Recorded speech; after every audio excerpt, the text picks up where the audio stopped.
see the new Star Wars film? Do you know, it's in Buncrana, you know, the Star Wars. Is it? It's in Buncrana, yeah. Is it? Yeah, I was in Buncrana last week and I saw it. I saw the notices up. It's in, what do they call that hall? Oh, the old bingo hall, looks like an old church or Yeah. something. But that's us now. Well, I just asked you these questions, really. I knew the questions is, I'm just going to say to you,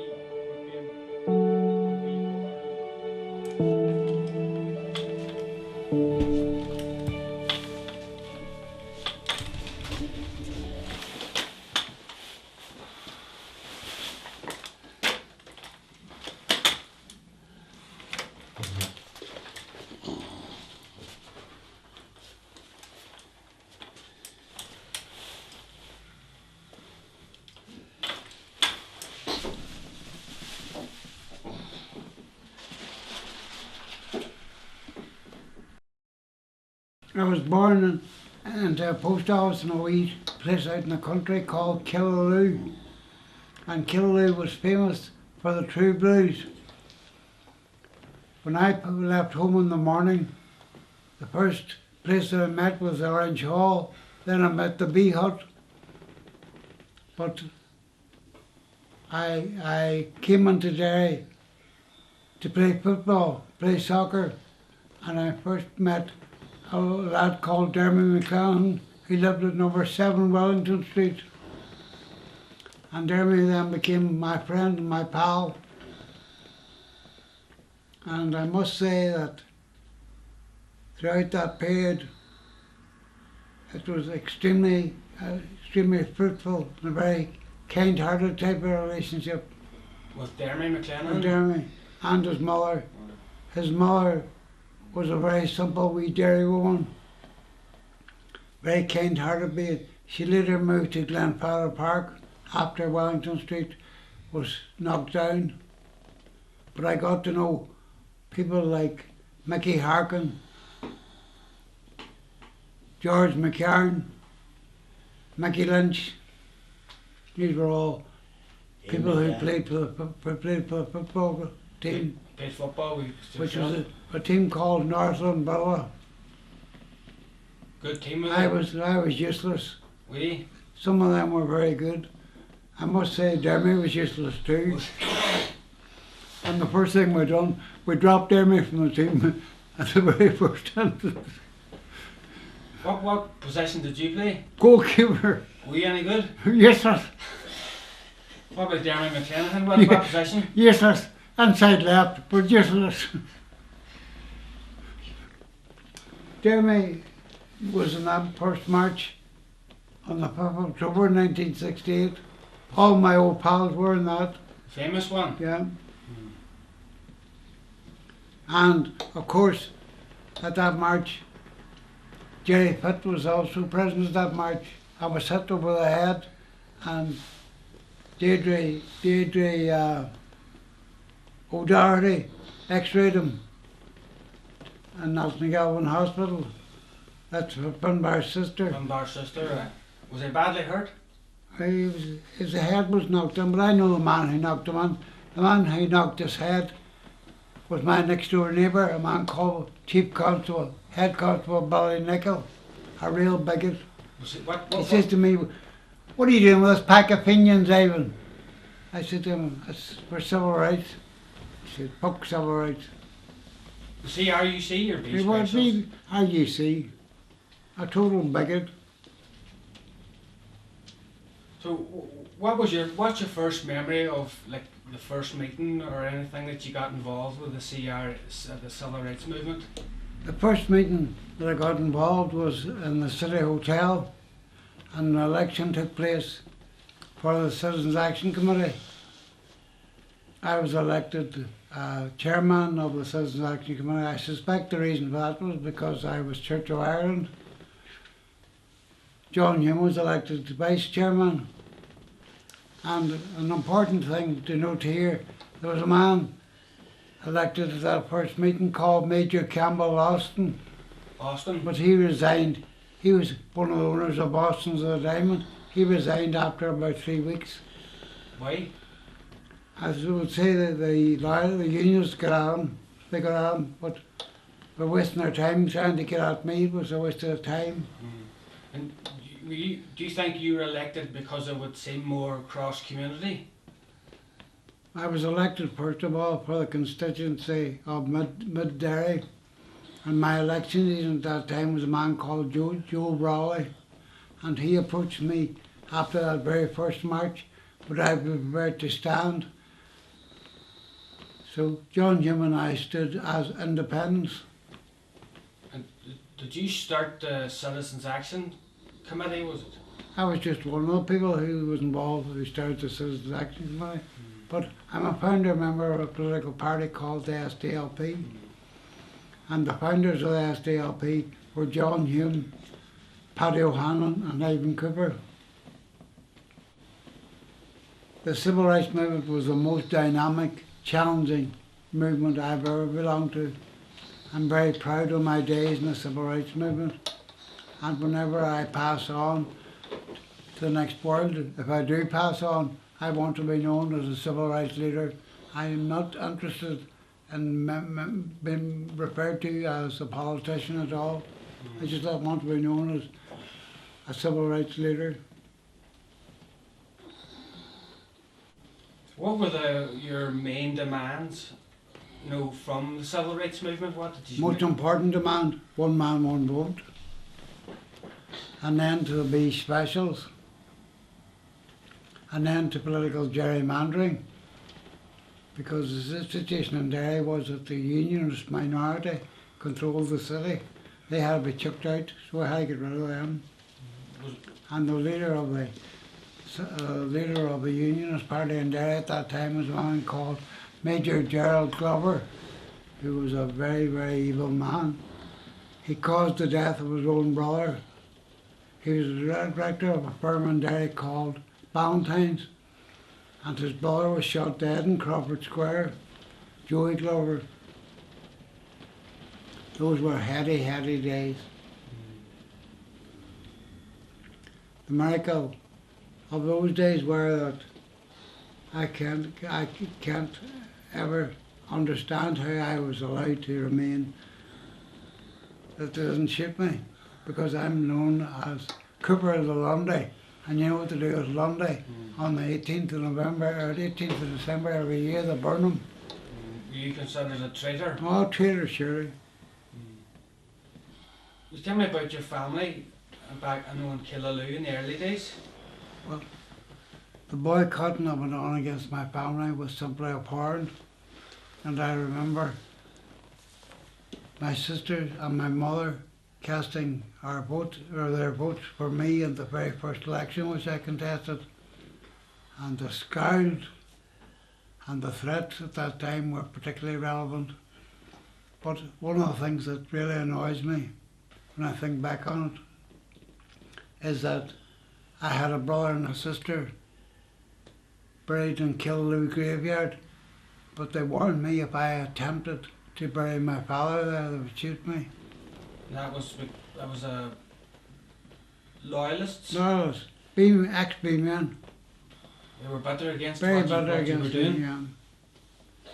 And you moved into the bog then. Didn't move into the bog, I moved into Crawford Square. Paisley came round, didn't he? They saying He came round to commit the ultimate sacrilege. He supported Martin McGuinness for the position of Deputy Chief Executive, Deputy First Minister. First Minister. And he wouldn't have done that years ago. I remember at that time John Hume and I could not believe that he was going down that route. And in my opinion, he done that simply and solely to spite the SDLP. Did he still have a dislike for them? He hated the success of the SDLP, he simply hated it. And at that time, Brian Faulkner had involved the SDLP in the executive. John Hume had been appointed by him to be Minister of Commerce. Paddy Devlin was appointed Minister of Labour, and I remember I was appointed Minister of Community Relations. Was that under one party? That was under Brian Faulkner was the leader of the Unionist Party at that time, but a horse through him and he broke his neck in that particular episode. He was fatally damaged that day. Did he die? He died, surely. I was boys like I was reading it. It's boys like what Craig? What was he? William Craig. He was the man who banned the first Civil Rights March on the 5th of October 1968.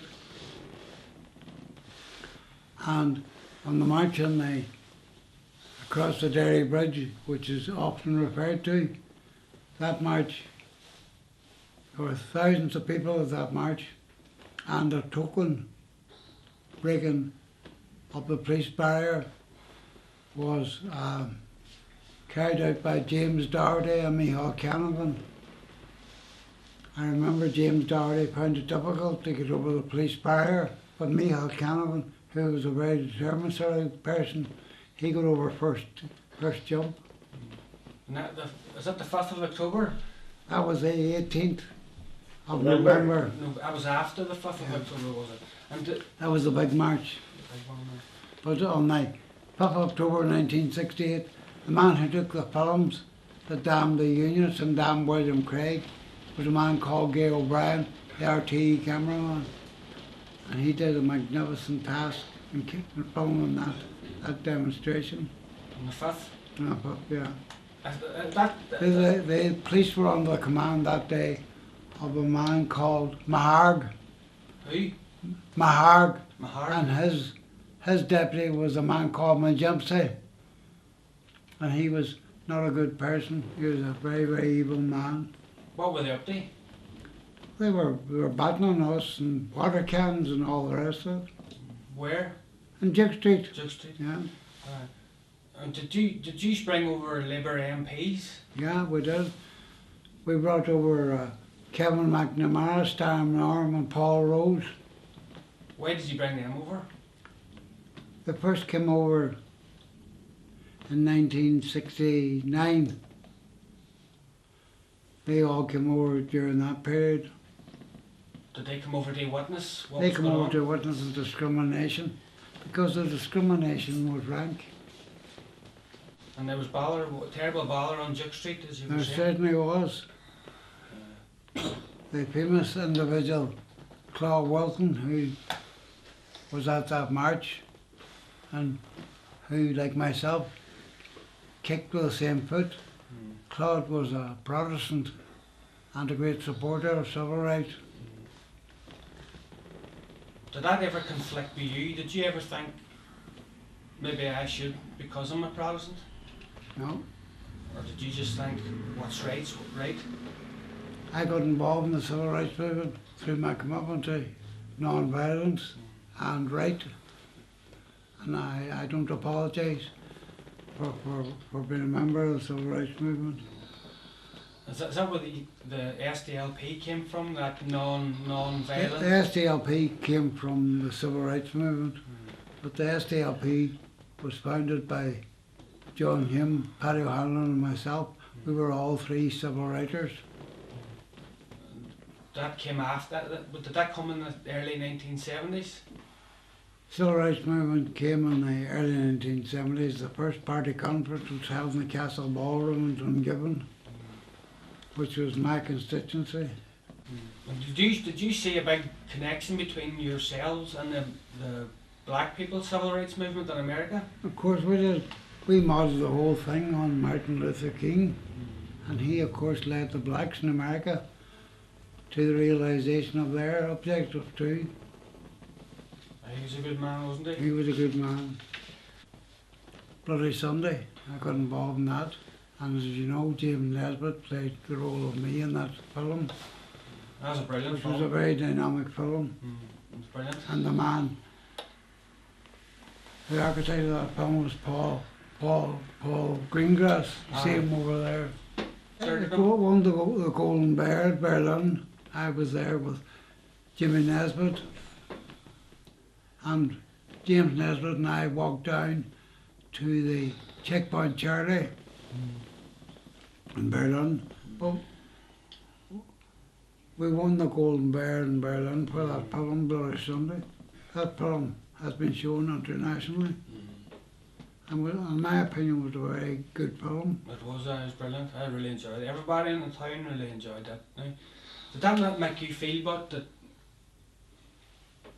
there's a big legacy there for you, that you know it's recognised, that all the good was recognised? Well, I feel very humble to have seen my painting on the Bogside in Glenfellow Park of John Hume and myself in that picture, and Claude Walton.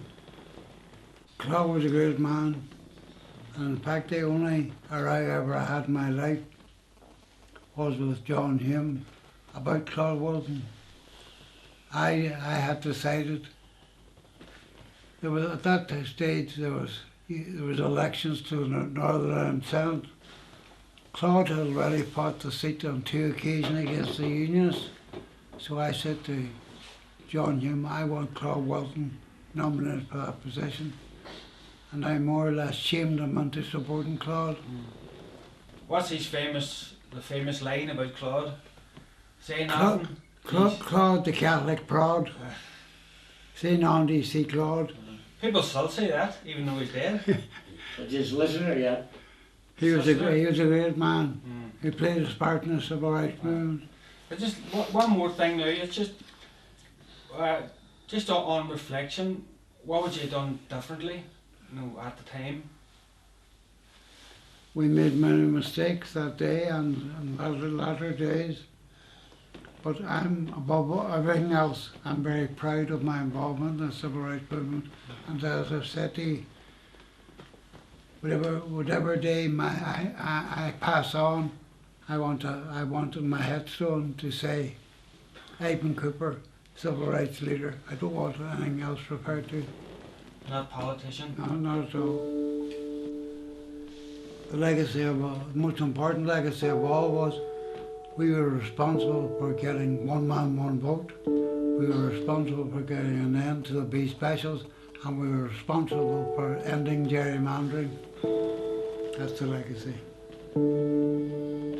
Just like that? Yeah.